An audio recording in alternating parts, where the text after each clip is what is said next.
একটি ঘর বানিয়ে দিও, একটি ঘর বানিয়ে দিও।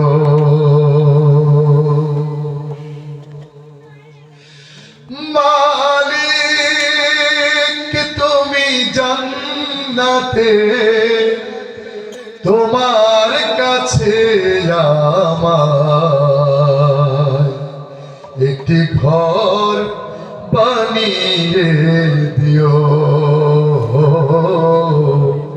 একটি ঘর বানিয়ে দিও। এই যে কথাটা, আমি এদিকে শুধু মা আসিয়ার কথা, বিশ্ব মুসলিম উম্মাহ, ঠিক কিনা? যারা মুসলমান হয়েছি আমাদের আল্লাহর কাছে শ্রেষ্ঠ দাবি তো এইটাই, জান্নাতের বাগানে কোন একটা জায়গায় একটা কর্নারে হলেও তুমি একটা সাইডে হলে আমাকে তুমি তোমার বাগানের মধ্যে তোমার সীমানার মধ্যে আমাকে রেখে দিও, ঠিক কিনা? এইটা আমাদের, এইটাই আমাদের শ্রেষ্ঠ দোয়া। এই দোয়াটা আমাদেরকে রব্বুল আলামিন শিখিয়েছেন মাসিয়ার মাধ্যমে।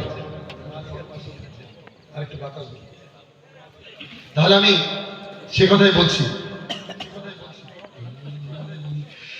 সে বিভীষিকাময় মহাদিনে তোমার প্রতিবেশী করে নিও মা।